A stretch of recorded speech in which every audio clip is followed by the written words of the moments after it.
Siapa Faisal? Nah, awak kan baru duduk situ. Oh gitu. Nah, kita rekam.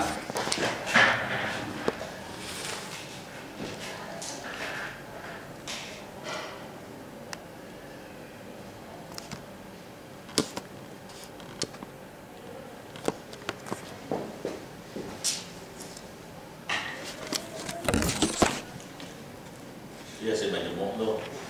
Hah? Sebelum pagi-pagi baca dulu istighfar aja tuh. Cerita sih kan? Gitu. Tapi ke sini lah. Ini gue dipakai nih. Kita harus diujikan tapi ini jangan. Tapi kalau tidak ada sana kenapa? Itu kan. Jadi itu. JPD, JPN. JPN. Minum air lo. Nanti memasukkan ke dalam. Jadi betul-betul kehadiran di sana terhormat. Iya, iya. Kita merasa dihargai. Dihargai tinggi. Saya di situ di bawa anak ke Johor Baru itu ke Johor pihak konsulat hadir. Konsulat Indonesia hadir. JBN-nya hadir, kepala dinasnya hadir, kepala dinas provinsinya, kepala dinas kabupatennya hadir. Jadi waktu 4 tahun yang lalu, Asofa Koperasi kan dapat penghargaan.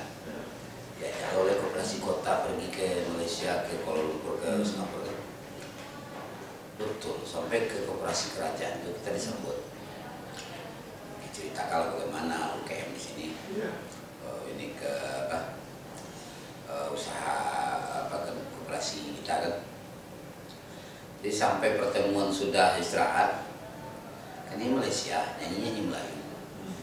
Ada band di situ disambutnya dia nyanyi. Saya nyanyi gitu saya. Aku nyanyi Wak. Kau laksana bulan. Ketawa semua kan kau. Pasti juga pas aku nyanyi. Kau laksana bulan kata-kata apa semua. Ini lagu mereka kan. Nanti kalau tanggal 28 ini jadi orang tuh datang. Kepala SD Muar datang. Bersama murid-muridnya. Saya bawa nanti ke Asoka.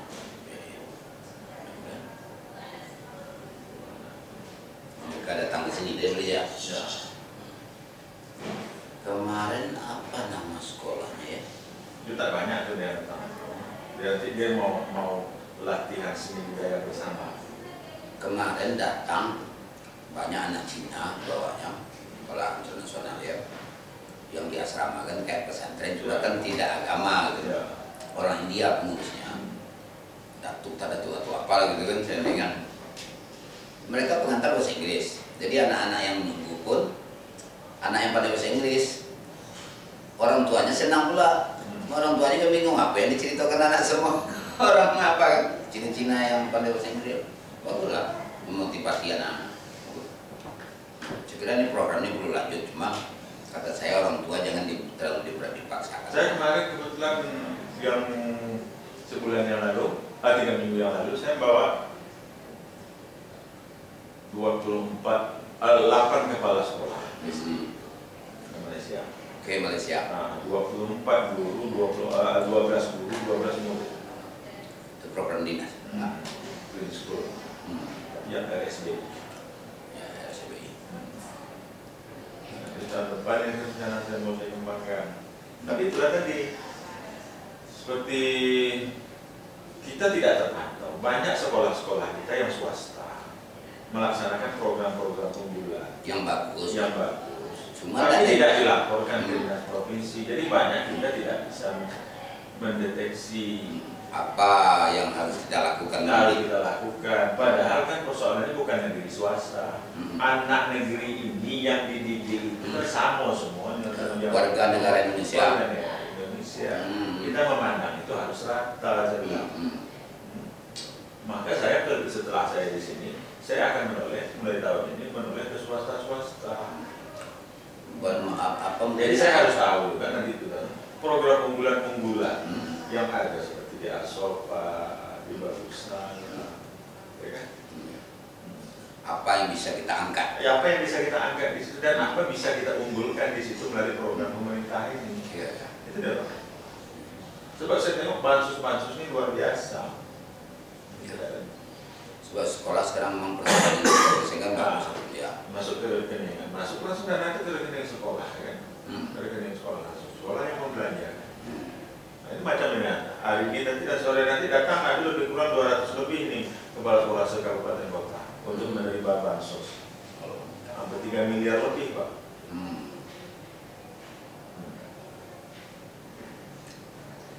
Kemarin kan ada bantuan dari Kaltek itu telepon Pak Wardan kan, anaknya kan di SMP. Tapi akhirnya enggak apa, lapor kita saya kita beli udah sekarang dari lapor dan Saya nanti mau saya bawa juga anggota-anggotanya nanti ke Bapak Sapi itu melihat potensi apa yang mau dikembangkan, potensi solusinya. Karena di sekolah Pak Sapi itu sekarang kalau bisa lagi, Pak Sapi itu betulnya sebagai sebuah sekolah yayasan banyak hal-hal yang apa bisa dibuat tadi. Misalnya dalam satu institusi SD, dalam satu lembaga SD. Dalam SD itu dengan satu orang kepala SD di dalam itu ada prasekolah, ada pendidikan khasnya, pendidikan khususnya, gaya khususnya, dan ada sekolah regulernya, SD-nya. Tapi dalam satu orang kepala sekolahnya, dalam satu atap. Jadi prasekolah anak-anak memiliki kelainan dengan sekolah normal itu satu atap, satu sekolah. Kalau sekarang kalau Pak Sapi sekarang ada TK, ada SD, kan berbeda-beda, ya kan? Berbeda-beda. TK satu kepala sekolahnya, SD satu, tapi tidak. Itu jadikan model. Malaysia itu semua.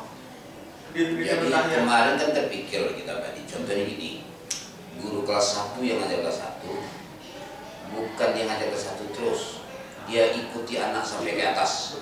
Yang ide ini kenapa muncul waktu itu dari saya, sebab bila kita mengikuti anak sampai dia tamat kelas 6, kita tahu persis siapa orang tua, perkembangannya, perangainya, dan komunikasi dengan orang tua lancar. Satu saja, usahakan Pak Sapi, TK ada situ? Ada. Usahakan duduk bersama dalam setiap workshop Pak Sapi. Setiap workshop antara guru TK dengan guru kelas awal. Karena kelas awal itu tematik. Ya. Jangan terjadi perubahan secara drastis, secara psikologis. Kondisi anak di TK dengan masuk ke SD.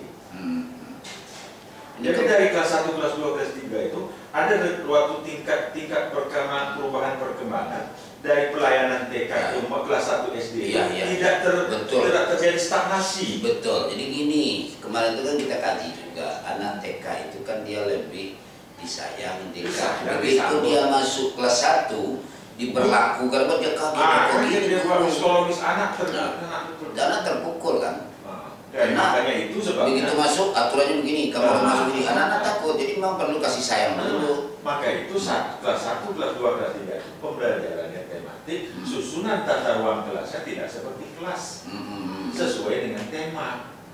Jadi macam mana situasi di TK, seperti itulah di kelas awal. Iya.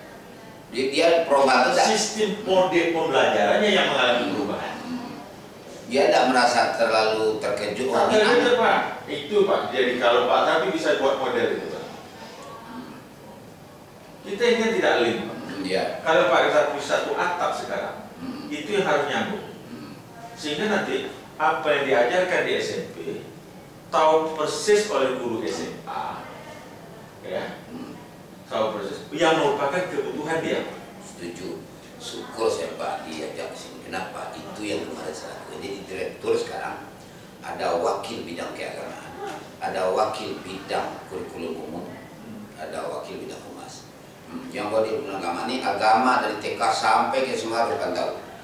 Kurikulum umum matematika terutama harus anak ini terjadi sekat-sekat informasi. Iya. Ini yang berbahaya. Ya, Rif, Assalamualaikum. Dok. Mahasiswa meneliti, tidak juga selesai dong. Saya kan nggak ada tetap, tapi pembimbingnya saya. Kamu nggak perlu bayar saya. Apa skandal? Skandal itu. Jadi saya menengok begitu. Kalau sekolah negeri payah kita nak merubah sistem. Kalau Pak Sahrul itu dia ada pola yang payah yang bisa dijadikan model. Itu seperti Pak Sahrul. Pak Sahrul bisa mempunyai keinginan. Saya akan buat begini. Semua sistem yang Pak Sahrul buat itu dituangkan di dalam peraturan akademik. Dalam peraturan akademik.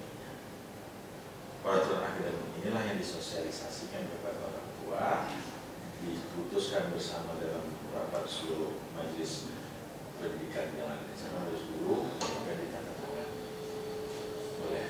Jadi kalau di negeri kan tidak ada wakil SDM bidang kurikulum, kalau kita ada kan. Jadi itu.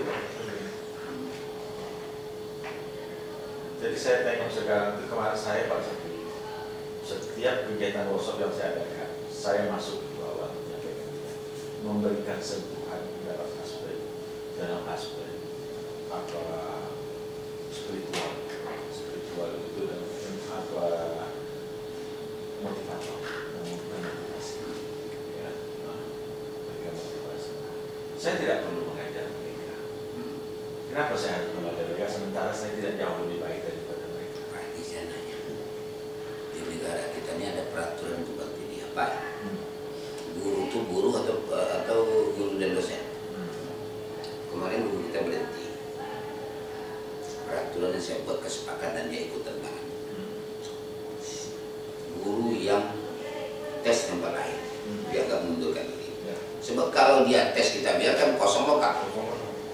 Ngajulah dia ke Depnaker. Saya telepon lah Pak Darius